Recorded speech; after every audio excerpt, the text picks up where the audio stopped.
स्वागत है आप सभी का आपके अपने यूट्यूब चैनल एग्ज़ाम वॉरियर्स में। आज के वीडियो में बात करने वाले हैं पटवार डॉक्यूमेंट वेरिफिकेशन के बारे में। तो जैसा कि आप सभी जानते हैं कि पटवार डॉक्यूमेंट वेरिफिकेशन चल रहा है, जो कि लगभग 24 दिन चलने वाला था और अब इसके सिर्फ 7 से 8 दिन के डॉक्यूमेंट वेरिफिकेशन बाकी है। यानी कि जिन 11,330 अभ्यर्थियों का डॉक्यूमेंट वेरिफिकेशन चल रहा था, अब उसमें से 7 दिन जिनके भी बच्चे हैं, जिन भी अभ्यर्थियों के, उनका डॉक्यूमेंट वेरिफिकेशन बाकी है। तो जिनका भी डॉक्यूमेंट वेरिफिकेशन हो चुका है, आई थिंक उनका डॉक्यूमेंट वेरिफिकेशन बहुत अच्छा हुआ होगा, और जिनका भी बाकी है तो उनका भी बहुत अच्छा होगा। तो वे सभी विद्यार्थी जो डॉक्यूमेंट वेरिफिकेशन के लिए अब जाने वाले हैं, तो वो एक बार उस वीडियो को ज़रूर देखिएगा जिसमें ये बताया गया था कि आपको सेट किस प्रकार तैयार करने हैं।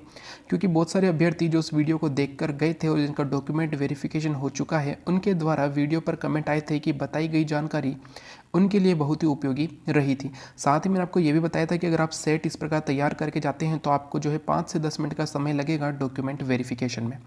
तो आज की वीडियो में हम बात करने वाले हैं कि पटवार डॉक्यूमेंट वेरिफिकेशन अब धीरे धीरे खत्म होने वाला है, तो क्या रहेगी फाइनल कट ऑफ, यानी कि कितनी कट ऑफ बढ़ेगी डॉक्यूमेंट वेरिफिकेशन के बाद। कितने अभ्यर्थी हैं जो एग्ज़ाम देने नहीं, जो डॉक्यूमेंट वेरिफिकेशन देने नहीं गए हैं।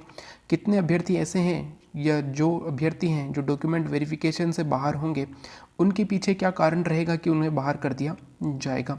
साथ ही मैं आपको एक बहुत ही महत्वपूर्ण भर्ती के बारे में बताने वाला हूं जिसके फॉर्म भरे जा चुके हैं, और ये जानकारी भी आपके लिए बहुत ही इंपॉर्टेंट रहेगी। तो आज का वीडियो आप ध्यान से देखिएगा। तो चलिए शुरू करते हैं।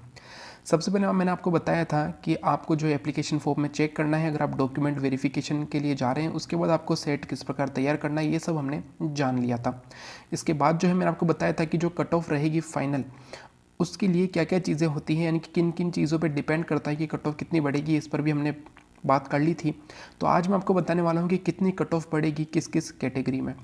अगर हम बात करें तो जनरल मेल की, जो जनरल मेल की कट ऑफ 220 प्लस गई है, वहाँ पर 5 से 7 नंबर बढ़ने के चांस हैं।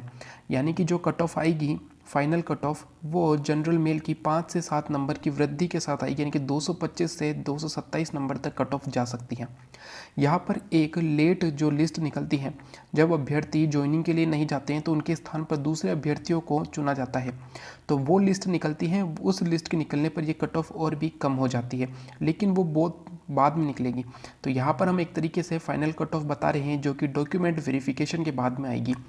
जनरल मेल के लिए 5 से 7 नंबर है। जनरल फीमेल कैटेगरी में 8 से 9 नंबर की वृद्धि हो सकती है। एक बात आपको और ध्यान रखनी है कि जहाँ पर पोस्ट की संख्या ज़्यादा होती है वहाँ पर कट ऑफ बढ़ने जो है कम बढ़ती है। जैसे कि जनरल कैटेगरी जो मेल है, इनकी जो पोस्ट की संख्या बहुत ज़्यादा है, तो यहाँ पर कट ऑफ बहुत ही कम बढ़ेगी। जनरल फीमेल में 8 से 9 नंबर की वृद्धि देखी जा सकती है। ओबीसी मेल अगर आप हैं तो यहाँ पर कट ऑफ बढ़ने के चांस 8 नंबर तक है। यानी कि आपकी जो कट ऑफ गई है 219 पॉइंट समथिंग, ये कट ऑफ 227 तक जा सकती है। ये जो है ये फाइनल कट ऑफ है डॉक्यूमेंट वेरिफिकेशन के बाद। जो लेट लिस्ट निकलती है उसमें ये कट ऑफ बहुत कम हो जाती है। तो जैसा कि मैंने आपको पहले ही बताया था कि जो एलडीसी 2018 की वैकेंसी थी, इसमें कट ऑफ गई थी 215। जो फाइनल कट ऑफ है 215 गई थी, लेकिन जब लेट लिस्ट निकली और उसके बाद भी ज्वाइनिंग हुई तब वो कट ऑफ 213 चली गई थी, यानी कि 2 नंबर तक का अंतर आ गया था। ठीक है, तो उसी प्रकार यहाँ पर भी अंतर देखा जाएगा। ओबीसी मेल अगर आपके 8 नंबर ज़्यादा है कट ऑफ से तो आपका आसानी से सिलेक्शन हो जाएगा। ओबीसी फीमेल 9 से 10 नंबर बढ़ने के पूरे चांस हैं। ईडब्ल्यूएस मेल कैटेगरी में कट ऑफ से 9 नंबर ज़्यादा बढ़ने के चांस है, यानी कि जो भी कट ऑफ गई है उसमें आप 9 नंबर ऐड कर सकते हैं। ईडब्ल्यूएस फीमेल में अगर आपके 10 नंबर ज़्यादा हैं कट ऑफ से तो आपका आसानी से जो है सिलेक्शन हो जाएगा। इसके बाद अगर हम बात करें एससी मेल तो 11 नंबर और एसटी मेल 11 नंबर। यहाँ पर जो है डिफरेंस ज़्यादा नहीं देखने को मिलेगा। साथ ही कुछ कैटेगरी ऐसी भी होती है जहाँ पर कट ऑफ जो है नहीं बढ़ती है। जो फाइनल कट ऑफ होती है वो बढ़ती भी नहीं है। ये स्पोर्ट्स में ऐसा हो सकता है, एक्स सर्विसमैन में, शहरिया जो है कैटेगरी, वहाँ पर भी कट ऑफ बढ़ने के चांस कम होते हैं। और जो विडो है उनके भी जो नंबर है कट ऑफ बढ़ने के चांस बहुत ही कम होते हैं। जो डिवोर्स है, विडो है, उनके भी बहुत ही कम जो है चांस होते हैं नंबर बढ़ने के। यानी कि कट ऑफ जो है फाइनल कट ऑफ उतनी ही जाती है जितनी डॉक्यूमेंट वेरिफिकेशन के लिए गई थी। तो ये महत्वपूर्ण जो चीज़ थी कि कितने नंबर बढ़ सकते हैं, तो ये एक तरीके से संभावनाएं हैं। आप कमेंट बॉक्स में ये मत लिखिएगा कि ये बहुत ज़्यादा है या कम है, क्योंकि कट ऑफ ये है इतनी ही बढ़ेगी। इतने नंबर जिनके भी आ रहे हैं बढ़कर उनका आसानी से सिलेक्शन हो जाएगा। तो ये थी पटवार डॉक्यूमेंट वेरिफिकेशन की बात। तो जो भी पटवार डॉक्यूमेंट वेरिफिकेशन के लिए जाने वाले हैं उन सभी को अगर कोई कन्फ्यूज़न हो तो वीडियो के कमेंट बॉक्स में पूछ सकते हैं। अब हम बात कर लेते हैं कि ऐसी कौन सी चीज़ है जो डॉक्यूमेंट वेरिफिकेशन से बाहर करती है। अगर आपके कट ऑफ से 10 या 15 20 नंबर अगर इतने भी ज़्यादा है, लेकिन आपकी ग्रेजुएशन और आपका RSCIT ये चीज़ बहुत ही इंपॉर्टेंट है, क्योंकि यही चीज़ मांगी गई है पटवार में। तो अगर आपका ग्रेजुएशन और RSCIT कंप्लीट नहीं हुआ था एग्ज़ाम की डेट तक, एग्ज़ाम की डेट यानी कि 30 अक्टूबर और 24 अक्टूबर जब भी आपका एग्ज़ाम था, अगर एग्ज़ाम डेट से पहले आपकी ये दोनों चीज़ें कंप्लीट नहीं हैं, यानी कि आपका रिज़ल्ट नहीं आया था ग्रेजुएशन का, या फिर आपके पास RSCIT का रिज़ल्ट नहीं आया हुआ था, तो आपको बाहर कर दिया जाएगा। यानी कि ये वो अभ्यर्थी जो डॉक्यूमेंट वेरिफिकेशन में बाहर होंगे। तो आपको इसके लिए चिंता करने की ज़रूरत नहीं है, क्योंकि आप पटवारी के डॉक्यूमेंट वेरिफिकेशन तक गए हैं और आपको एक नॉलेज हो गई है, और आने वाले एग्ज़ाम में भी आप उससे बेहतर कर सकते हैं। आने वाले एग्ज़ाम से तात्पर्य है वीडियो मेंस का एग्ज़ाम है कंप्यूटर अनुदेशक का। जो भी कंप्यूटर अनुदेशक का एग्ज़ाम देंगे उनके लिए भी बहुत ही इंपॉर्टेंट है, क्योंकि डॉक्यूमेंट वेरिफिकेशन बिल्कुल सेम होने वाला है, और उसमें भी जो वीडियो है उसमें भी RSCIT मांगी गई है और ग्रेजुएशन मांगा गया है।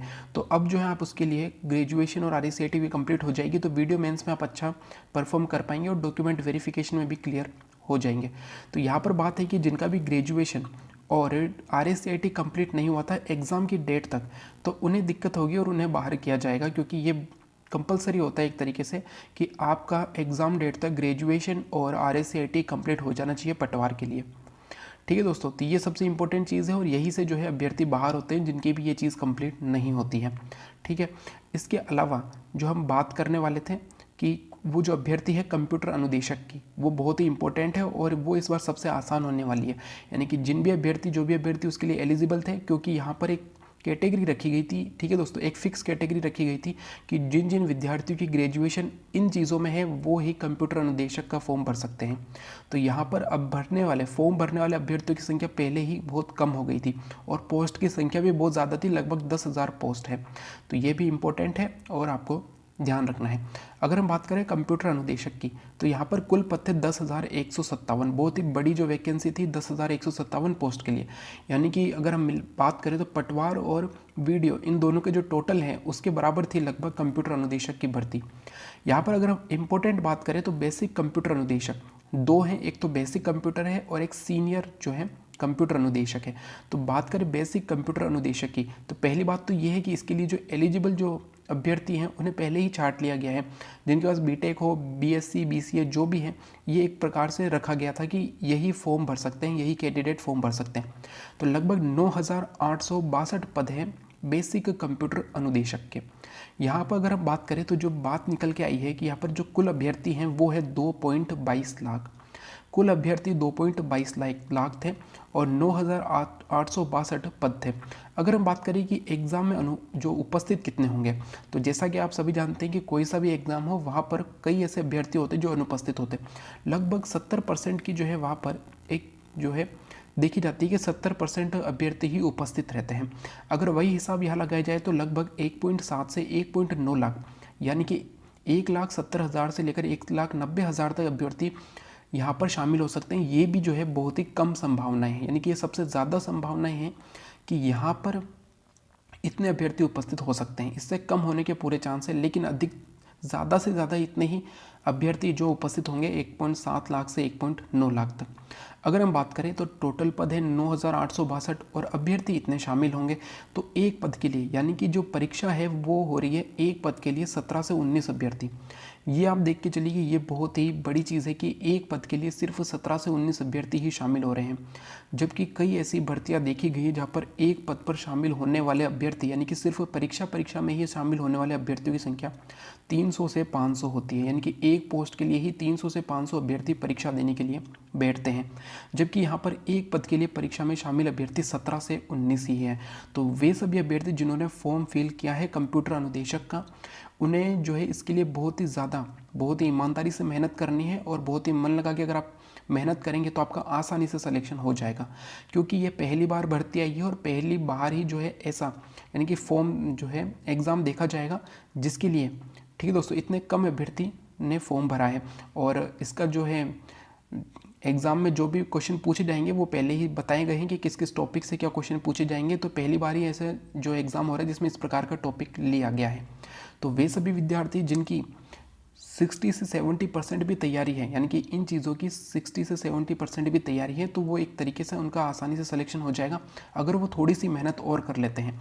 क्योंकि यहाँ पर 2 पेपर होने वाले हैं, पेपर 1 और पेपर 2।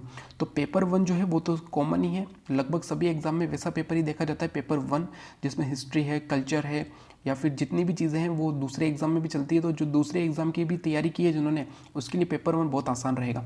पेपर 2 जो है ये उनके लिए आसान होने वाला है जो उस फील्ड से संबंधित है, यानी कि जिन्होंने उस फील्ड में भी अच्छी मेहनत की है, जिन्होंने CS या IT से इंजीनियरिंग की है, उन्हें वो चीज़ें अभी भी याद है या वो चीज़ों में अभी भी जो है उनकी बहुत ही अच्छी हैं, तो उनके लिए पेपर 2 बहुत बढ़िया हो सकता है। तो यहाँ पर ये बात नहीं है कि अगर आपको पेपर 1 ही आता है तो आप पेपर 2 में भी अच्छा कर पाएंगे और आपका ये क्लियर हो जाएगा, या आपको पेपर 2 आता है तो आप पेपर 1 में भी अगर थोड़ा सा करेंगे तो ऐसा नहीं होगा। आपको जो है दोनों पेपर में लगभग लेकर चलना है। अगर आपका पेपर 1 बहुत अच्छा है, आप 100 में से 70 क्वेश्चन भी अटेम्प्ट कर पा रहे हैं, वो भी बिल्कुल सही, तो अगर आप यहाँ पर कुछ 60 से 70% भी अगर आप यहाँ पर ले आते हैं तो आपका आसानी से सिलेक्शन हो जाएगा। आपको सिर्फ एक लेकर नहीं बैठना है कि मुझे पेपर 1 आता है तो पेपर 2 में देख लूँगा, ऐसा नहीं है। आपको यहाँ पर इसके लिए भी अच्छी मेहनत करनी है। तो इसलिए मैं कह रहा हूँ कि यहाँ पर जो है एक पोस्ट के लिए 17 से 19 अभ्यर्थी ही परीक्षा देंगे, तो यहाँ पर सेलेक्ट होने के चांस ज़्यादा हैं अगर आप अच्छी मेहनत कर लेते हैं। तो यही था आज का हमारा वीडियो, जिसमें मैंने आपको बताया है कि पटवार में जो फाइनल कट ऑफ है उसमें कितने नंबर बढ़ेंगे, यानी कि डॉक्यूमेंट वेरिफिकेशन के बाद जो कट ऑफ आएगी फाइनल कट ऑफ, उसमें कितना अंतर देखने को मिलेगा। कंप्यूटर अनुदेशक की भर्ती क्यों इतनी इंपॉर्टेंट है और क्यों इतनी आसान है कि जिसमें आपका आसानी से सिलेक्शन हो जाएगा। तो जिन्होंने भी फॉर्म भरा है उन्हें बहुत ही अच्छी मेहनत करनी है इसके लिए। वही अगर बात करें तो वीडियो मेंस का भी एग्ज़ाम है, तो जिनका भी पटवार डॉक्यूमेंट वेरिफिकेशन से जो बाहर हो जाएंगे उन्हें वीडियो मेंस की भी अच्छी तैयारी करनी, क्योंकि उसमें उनका आसानी से हो जाएगा। इसके अलावा हमने बात की है कि किस आधार पे जो है डॉक्यूमेंट वेरिफिकेशन से बाहर होगा, तो वो ग्रेजुएशन और RSCIT है। और अगर बात करें कितने अभ्यर्थी जो है डॉक्यूमेंट वेरिफिकेशन देने नहीं जा रहे हैं, डॉक्यूमेंट वेरिफिकेशन के लिए नहीं जा रहे हैं, तो अभी तक यही निकल के आया है लगभग डेली जो है 20 के आसपास अभ्यर्थी है जो डॉक्यूमेंट वेरिफिकेशन के लिए नहीं जा रहे हैं। तो फाइनल रूप से अगर देखा जाए तो ज़्यादा से ज़्यादा जो रहेंगे 10,000 तक अभ्यर्थी डॉक्यूमेंट वेरिफिकेशन के लिए जाएंगे। तो इन 10,000 में से वो 5,600 जो 20 अभ्यर्थी पास किए जाएंगे, 5,610 अभ्यर्थी जो है वो पास किए जाएंगे इन 10,000 में से। ठीक है दोस्तों, तो आपके चांस रहेंगे इसमें आने के, और मैंने आपको बता दिया कितनी क्या कट ऑफ बढ़ेगी। लेकिन सबसे इंपॉर्टेंट बात ये थी कि कंप्यूटर अनुदेशक की भर्ती में सिर्फ 17 से 19 विद्यार्थी ही रहेंगे एक पद के लिए, तो यहाँ पे बहुत अच्छे चांस रहेंगे आपके सेलेक्ट होने के लिए। तो अगर आज का वीडियो अच्छा लगे तो लाइक एंड शेयर ज़रूर करें। Thank you. जय हिंद, जय भारत।